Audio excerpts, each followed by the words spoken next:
नमस्कार विद्यार्थी मित्रांनो, आज आपण इयत्ता 9वी इंग्रजी या विषयाची ऍक्टिव्हिटी शीट समजून घेणार आहोत। ऍक्टिव्हिटी शीट किती मार्कांसाठी असते? आपल्याला इयत्ता 9वी ची जी आहे ती बोर्डाच्या धर्तीप्रमाणे किंवा बोर्डाच्या ऍक्टिव्हिटी शीट सारखीच 80 मार्कांसाठी आपल्याला विचारले जाणार आहे। याच्यामध्ये in this activity sheet there are total 6 sections. किती सेक्शन्स आहेत त्याच्यामध्ये?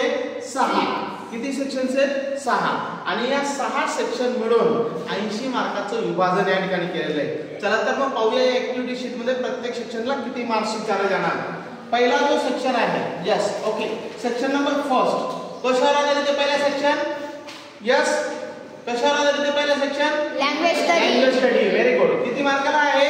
10 मार्काला। आणि याच्यामध्ये आपल्याला question number 1A, do have directed for 8 marks and do have directed for 2 marks B, असा 10 मार्काला हा पहिला प्रश्न असणार आहे। नाउ सेक्शन नंबर 2, आणि सेक्शन नंबर 2 कशावर विचारला जाणार आहे आपल्याला? Textual passages. कशावर विचारला जाणार आहे? Textual passages. किती मार्काला हे टेक्स्चुअल पॅसेज असतील? 20 मार्कांसाठी, म्हणजे एक पॅसेज हा आपल्याला 10 मार्काला असणार आहे। क्वेश्चन नंबर 2A हा पहिला सीन पॅसेज असणार आहे। सीन पॅसेज म्हणजे काय? तुमच्या पाठ्यपुस्तकावर आधारित असलेला परिच्छेद। पहिला पॅसेज 10 मार्काला आणि दुसरा पॅसेज सुद्धा 10 मार्काला।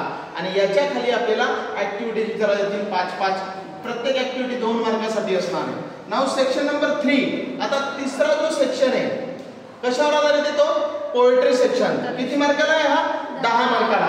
आणि यामध्ये सुद्धा question number 3A scene poem, म्हणजे तुमच्या पाठ्यपुस्तकातली एक कविता 5 मार्कांसाठी विचारली जाईल, त्याच्यावर तुम्हाला ऍक्टिव्हिटी सॉल्व्ह करायच्या आहेत 5 मार्काच्या।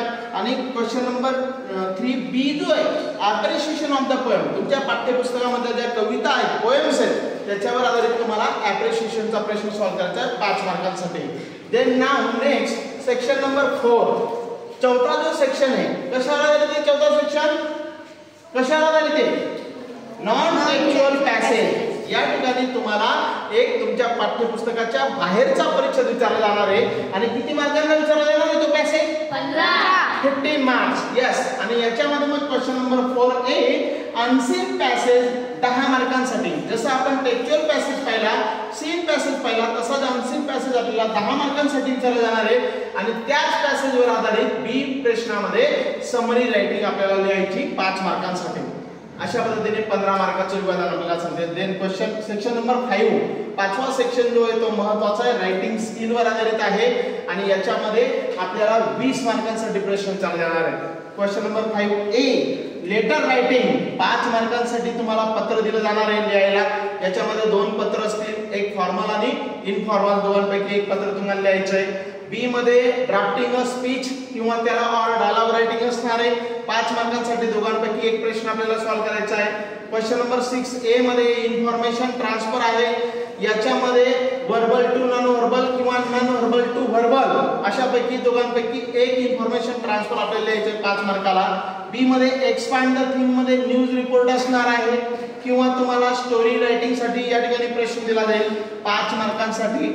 आणि नाउ लास्ट सेक्शन जो शेवटचा section number 6 that is skill development. तो कशावर आहे? तुमच्या स्किल डेव्हलपमेंट असणार आहे, त्यालाच आपण ट्रान्सलेशन म्हणतो, 5 मार्कांसाठी। याच्यामध्ये आपल्याला A, B आणि C असे 3 उपप्रश्न असतील।